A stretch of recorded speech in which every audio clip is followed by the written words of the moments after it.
Good morning everyone. This is Raghu, Assistant Professor of Biotechnology from SRN BGNR Government College, Khammam. So today's topic is vectors of gene cloning.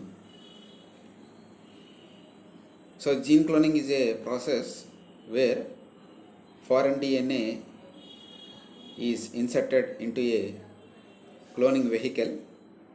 So that is a vector, and that vector is introduced into the eukaryotic cells like plant or animal cells and prokaryotic cells in order to produce our protein of interest. So that is the process of recombinant DNA technology. So for the insertion of your foreign DNA, for obtaining multiple copies of your foreign DNA or for expression of your foreign DNA, we require these cloning vehicles which are called as vectors. So vectors play an important role in carrying out your foreign DNA as well as expression of your foreign DNA. A number of vectors have been introduced, but a few vectors will be discussed as prescribed in the syllabus, which play an important role in recombinant DNA technology. So first of all, we have to know the difference between a cloning vector and an expression vector.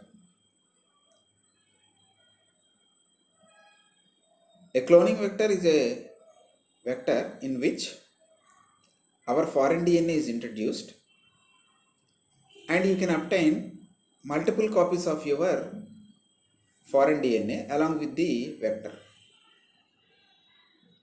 So that is called cloning vector. An expression vector is a vector which carries your foreign DNA and plays an important role in the expression of the foreign DNA. So your foreign DNA gene product will be obtained with the help of expression vector.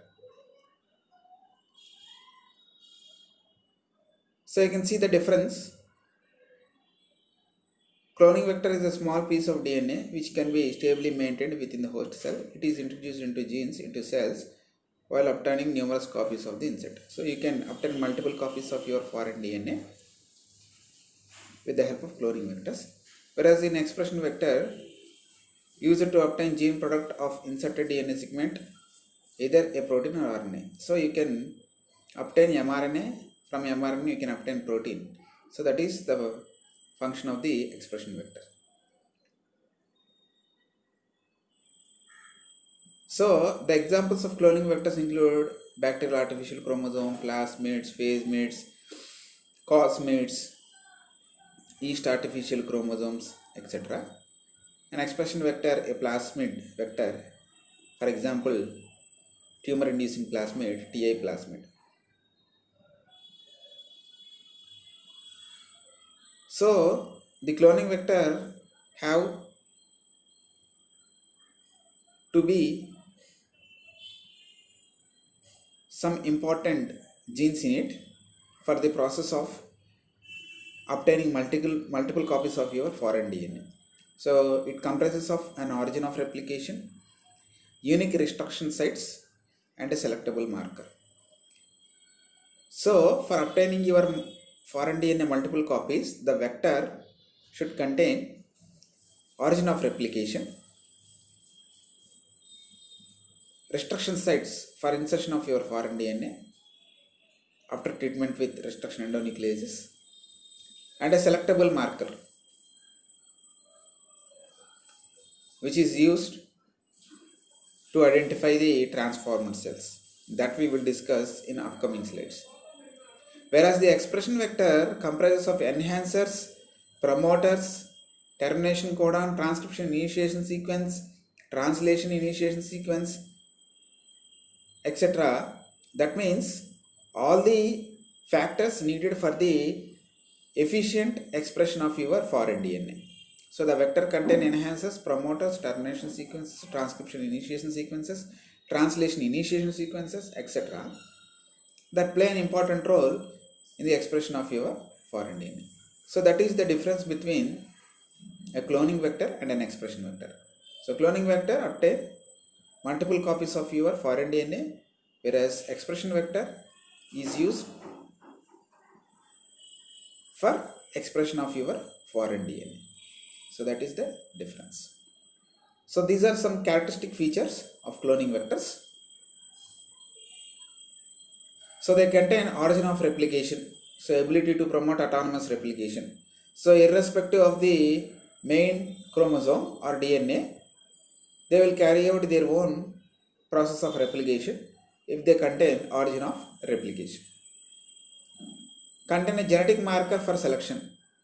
So it will be an antibiotic resistant marker or some other marker which is used to select the transformed cells from the non-transformed cells. So that is the use of genetic marker.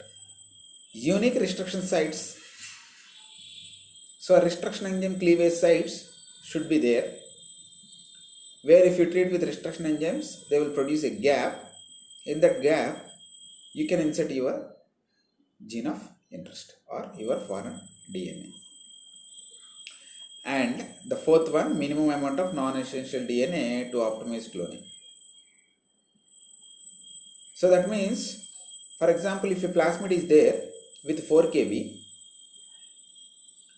after insertion of your foreign DNA, also the plasmid should contain 4 kb.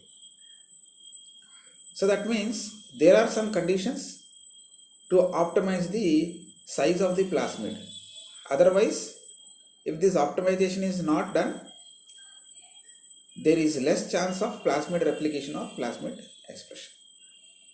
So, minimum amount of non-essential DNA is needed to optimize the cloning. So, unwanted DNA can be identified and can be removed, and your foreign DNA can be inserted, and some non-essential DNA is used to optimize the vector. So, that is cloning vector characteristic features. Whereas an expression vector, you can see clearly here a bacterial expression vector, you have the promoter sequence, operator sequence, origin of replication, and a selectable marker, and a polylinker with unique sites for restriction cleavage site, transcription termination sequence, and gene encoding repressor that binds to operator and regulates promoter. So same as operon, the plasmids for the expression vector which has to be expressed in the bacterial cells contain the main promoter region and also upstream to the promoter region the repressor protein region and also an operator region and a ribosome binding site and transcription termination sequence.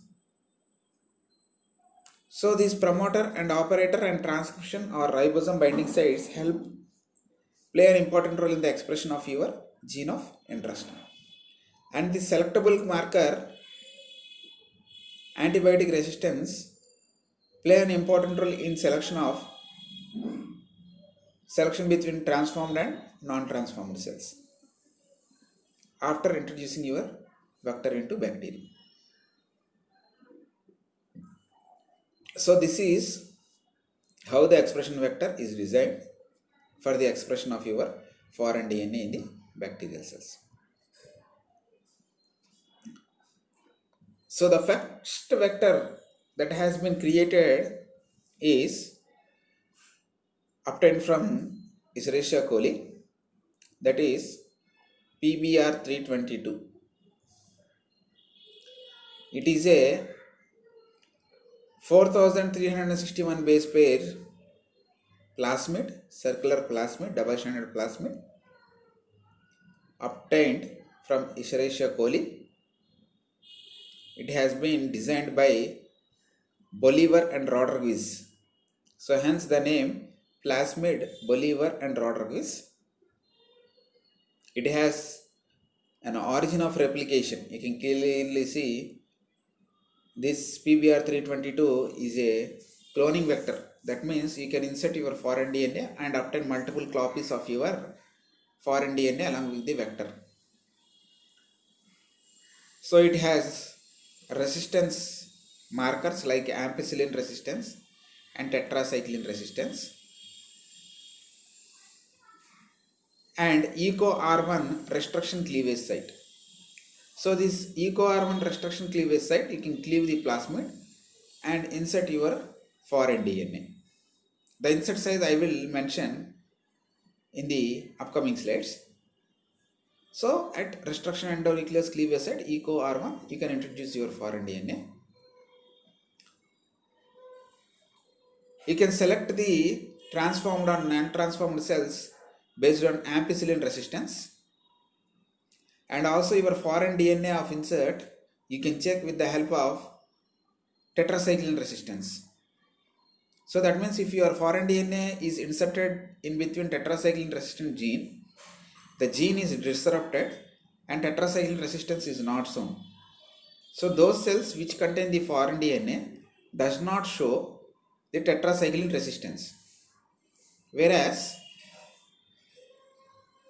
cells which does not contain the foreign DNA, they show tetracycline resistance, because your foreign DNA is inserted in between the tetracycline resistance genes. The transformed cells does not show tetracycline resistance. And how can you differentiate the transformed and non-transformed cells is based on the ampicillin resistance. So ampicillin will be active in transformed cells, whereas the non-transformed cells does not contain ampicillin resistance. So you can select between non-transformed and transformed cells based on ampicillin, and you can select your foreign DNA insertion based on tetracycline resistance. So that is plasmid Bolivar and Rodriguez 322, which is a 4361 base pair plasmid. So next plasmid is PUC19. It is also a cloning plasmid, cloning vector. PUC means Plasmid University of California. So you can clearly see the origin of replication. LAC-Z gene, which play an important role for the synthesis of beta-galactosidase, and a resistance marker ampicillin R, ampicillin resistance marker, LAC-I promoter, LAC-Z promoter, and you can see the multiple cloning site at LAC-Z region. So the vector will code for beta-galactosidase, which will cleave X-gal. X-gal is generally a non-chromogenic substance. When it is cleaved, it will give blue color. X plus gal, the X will give blue color. So that is the substrate which is used for the identification of insertion of your foreign DNA. So that means at multiple cloning site in LAC-Z region, you will insert your foreign DNA. If you are going to insert your foreign DNA at multiple cloning site, then LAC-Z gene is disrupted and beta-galactosidase is interrupted. So X-gal, the substrate used in the medium, is not cleaved, then you will get white correlates. That means your foreign DNA has been inserted, then you will get white correlates. Otherwise you will get blue correlates. Like that, based on color, you can select the foreign DNA containing cells and non-foreign DNA containing cells based on the LAC-Z gene disruption. Whereas you can identify the transformed and non-transformed cells based on ampicillin resistance. So first you will isolate the transformed and non-transformed cells based on ampicillin resistance. After that, you will isolate the foreign DNA containing cells and non-foreign DNA containing cells based on the beta galactosidase lac Z gene expression. If the foreign DNA is present, then you will get white colonies. If it is absent, it contains only vector, then you will get blue colonies. Then you will collect the white colonies and you can obtain multiple copies of your foreign DNA along with the cloning vector. So that is cloning vector PUC19 plasmid, University of California. So the next plasmid is lambda phase plasmid. Lambda phase plasmid. So lambda phase DNA is a 49 kb length DNA. You can see on the top, it is a 49 kb length DNA. On the ends of the DNA, they contain cos sites. So cos means cohesive sites, which play an important role in recircularization of linear DNA into circular DNA. So at the center you can see the restriction cleavage sites and a stuffer fragment, that means unwanted fragment. So lambda phase, after infection of the bacteria, it will recircularize this plasmid with the help of these cos sites. And after recircularization, multiple copies of your plasmid can be obtained. So if you insert this foreign DNA into this yellow colored site, which is called a stuffer fragment. So stuffer fragment is a fragment where unwanted DNA is present. So there are two restriction enzyme sites where you can cleave the restriction sites with the help of restriction enzymes, and you can insert your foreign DNA. So after insertion of your foreign DNA, it will be introduced into the bacterial cells. So due to cohesive sites at the ends, the linear DNA which contains the recombinant DNA or foreign DNA will automatically recircularize and multiple copies of your foreign DNA can be obtained. So that is lambda phase vector with the help of lambda phase DNA. So the next one is cosmids.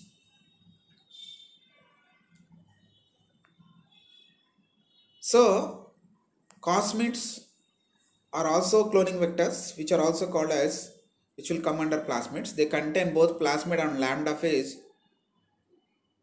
cloning vectors. So that means they contain genes of both plasmid and lambda phase.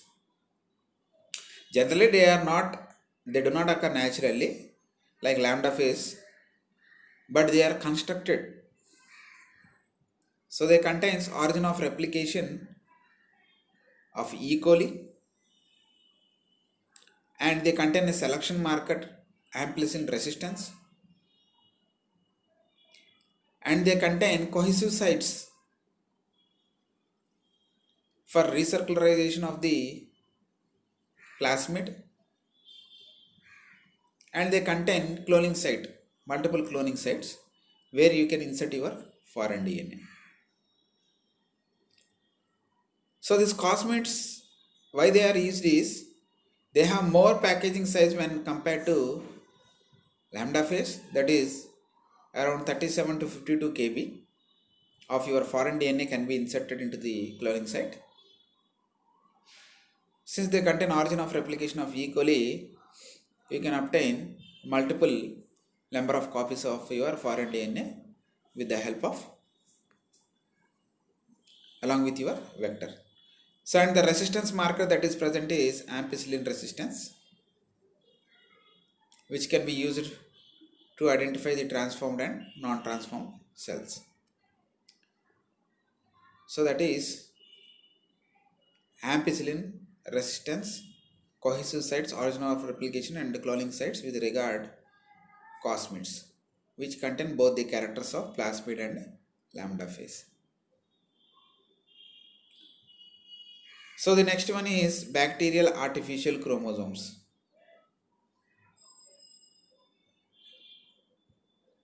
So you can clearly see the bacterial artificial chromosomes. back, which are called as back vectors, where you can see the origin of replication allows it to replicate in bacteria. PAR. So PAR genes play an important role in segregation of these vectors evenly between the daughter cells. So you can obtain multiple copies of your foreign DNA, as well as if the bacteria is going to divide, the PAR genes play an important role in the distribution of your cloning vector between the daughter cells. So that is the function of the PAR genes. And a LAGZ gene, which will code for beta galactosidase, play an important role for identification of your insect.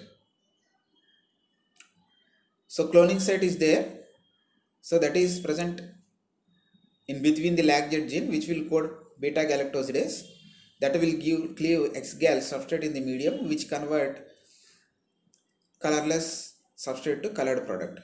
If your foreign DNA is inserted in this LAGZ gene, which contains the cloning sites, the LAGZ expression is stopped and you will get a white colonies. So those are the real bacteria which contain your foreign DNA.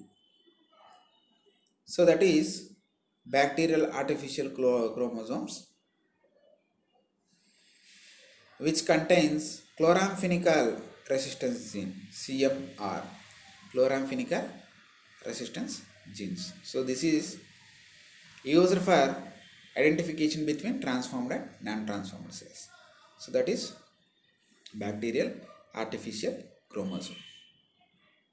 So this is how you select the transformed and non-transformed cells. So you can clearly see here, your insert is LAGZ, foreign DNA is inserted in the LAGZ region.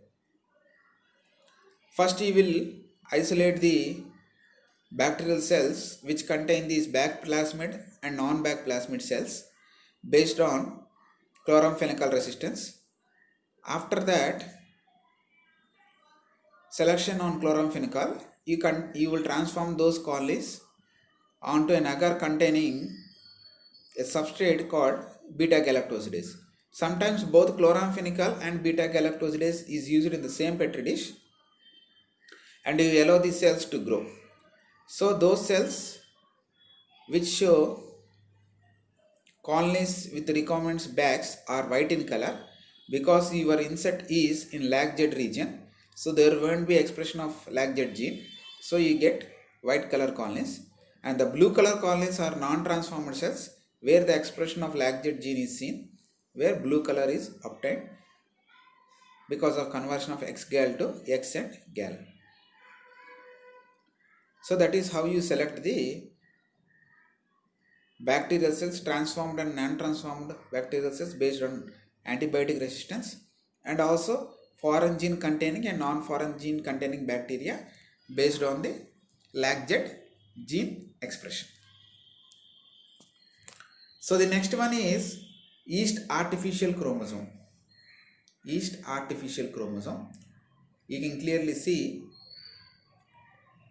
since it is an yeast is an eukaryotic cell, hence they contain telomeric regions and centromeric regions in that artificial chromosome.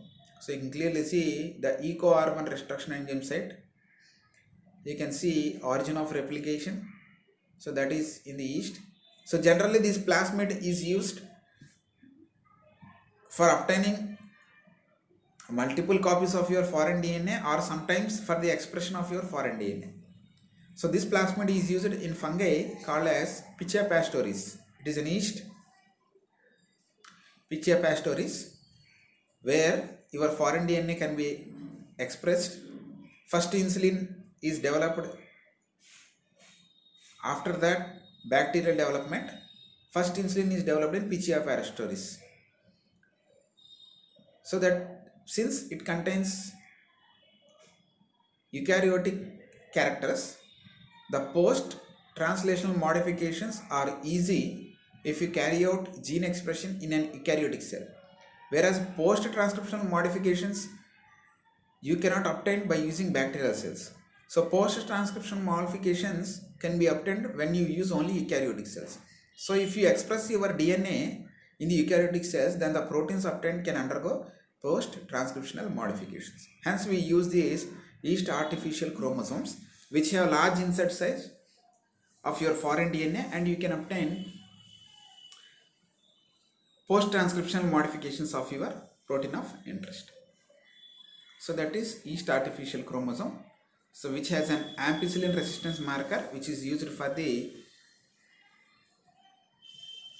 selection between transformed and non-transformed cells, and a marker proteins and an origin of replication, and BAM-H1 site between two telomers, where with the help of EcoR1 and BAM-H1 you can obtain two fragments of the YAC vector, and you can introduce this foreign DNA of your interest in between these two fragments, and you can recircularize, allow it to recircularize, or sometimes that chromosome is used as it is for the transformation of Pichia pastoris and yeast, where you can obtain multiple copies sorry, multiple copies of your foreign DNA, as well as you can also obtain the protein of interest. So that is yeast artificial chromosome. So the next one is TI plasmid. So you have an idea about BT cotton, Bacillus thuringiensis.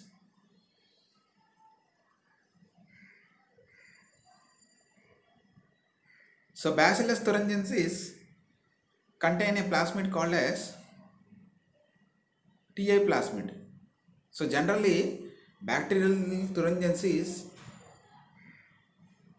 it has some cry genes. So that cry genes are taken, are inserted into TI plasmid of Agrobacterium tumefaciens. So Agrobacterium tumefaciens contain a TI plasmid, and these Agrobacterium tumefaciens, it will cause crown gall disease in the dicot plants. So Bacillus thuringiensis, Bt toxin, it will produce Bt toxin. So the protein play an important role in the inhibition of several caterpillar larvae which destroy the plants, like bollworms, other type of worms. So Bacillus thuringiensis will produce cry genes that will produce a cry protein which will inhibit this bollworm or other type of caterpillar worms. So the Bt gene from Bacillus thuringiensis is taken, and it is inserted into the TI plasmid of Agrobacterium tumefaciens. So you can clearly see insertion of gene into plasmid using restriction enzyme and a DNA ligase. So you got a TI plasmid with your foreign DNA now. So recombinant TI plasmid. Now with the help of these Agrobacterium tumefaciens, you can infect the plant cells such that the plant cell will express the cry genes, and finally the Bt toxin is obtained in every part of the plant. Whenever the bollworm feeds on these leaves or stem or anything, immediately the Bt toxin will enter into their gut, forming punctures in the gut, leading to osmolysis and death of the bollworms. That is how you insert your foreign DNA, that means Bt genes, into TI plasmid of Agrobacterium tumefaciens and allow it to infect the plant cells, where the expression of Bt genes, that means cry genes, is seen, and Bt toxin is produced in the every part of the plant cell. So that is the role of Agrobacterium tumefaciens TI plasmid. So this is an expression vector. TI plasmid is an expression vector. You can clearly see tumor inducing genes are present between two border sequences, left border and right border. You can clearly see in the diagram LR sequences, left border and right border sequences, you contain tumor producing genes, so which will cause crown gall. You can remove these tumor producing genes and you can insert your foreign DNA in between the left border and right border. Whatever genes that are present in between the left border and right border, they are inserted into the plant genome and they are expressed efficiently. So your foreign DNA of interest should be introduced in between the left and right border, where after infection this left and right border along with your foreign DNA will be inserted into the genome of the plant and expression of your foreign DNA will take place. So your foreign DNA of interest should be inserted into left border and right border, and this plasmid is introduced into Agrobacterium tumefaciens, which will infect the plant cells. So there is a virulence region here that play an important role in the transport of this left and right border DNA and insertion of this DNA into the plant genome. So the virulence region gene products play an important role in the cleavage of left and right border along with the foreign DNA and play an important role in the insertion of the foreign DNA into the plant genome. And there is an origin of replication where multiple copies of your TI plasmid can be obtained along with your foreign DNA. So that is tumor inducing plasmid, which contains your foreign DNA like Bt toxin or cryogens that play an important role in insertion into the plant genome and expression of your protein of interest in the plant cells. So now you can clearly see the insert size of the vectors plasmid, which can be used in bacteria or yeast. So saw a small circular DNA, the insert size is ranging from 5 to 10 kb. Lambda phase up to 20 kb. It is a linear viral DNA which is discussed, which has cos sites. It can insert 20 kb DNA. And a cosmid, which is a hybrid vector from plasmid and phasemid, which contains cos sites and origin of replication of E. coli. And the insert size is around 50 kb for cosmid. And a yeast artificial chromosome, which mentioned earlier, which contains centromere, telomeres and origin of replication. It ranges from 200 to 1000 kb. And bacterial artificial chromosomes, it ranges from 300 kb to 2000 kb.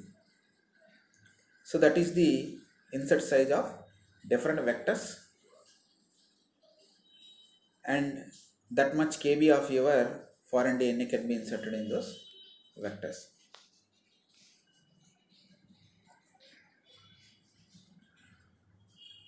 So the next one is a selectable marker versus a reporter marker.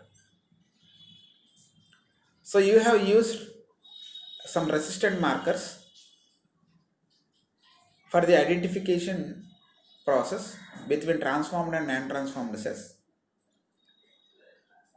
So these markers are of two types, selectable marker and reporter marker. So selectable marker means resistance of antibiotics or some herbicide resistance, etc. A gene whose expression allows one to identify cells that have been transformed or transfected with a vector containing the marker gene. So as I mentioned, they are used for identification between transformed and non-transformed cells. That is selectable marker. So a reporter marker is a gene used to tag another gene or DNA sequence. So a reporter gene is tagged at the end of your foreign DNA. If your foreign DNA is going to express, this reporter marker is also expressed. So that means it will indicate the amount of expression of your foreign DNA. So that is reporter marker. Selectable marker is used for selection of the transformed and non-transformed cells, whereas reporter marker is used for the identification of expression of your gene of interest. So this is mentioned, helps to distinguish between transformed and non-transformed cells, helps to measure the amount of expression of transformed gene. So that is the main difference. Has its own promoter, regulated under the promoter of transformed gene. So since it is tagged after your foreign DNA, this particular gene is controlled with the help of the promoter of your foreign DNA. So that is the another difference between selectable and reportable marker. Best examples of selectable markers are antibiotic resistance, herbicide resistance, etc. Reporter markers, green fluorescent protein and luciferase. It's a fluorescent protein. If the expression of your foreign DNA is more, means the fluorescence will be more. If it is less, means the fluorescence will be less. So that is how you will select your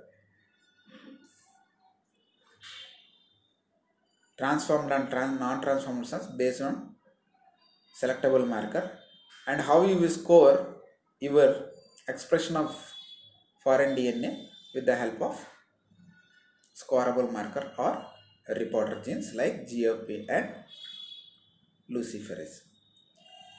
So that is vectors in brief, which are used for recombinant DNA technology. So thank you for patiently listening the topic.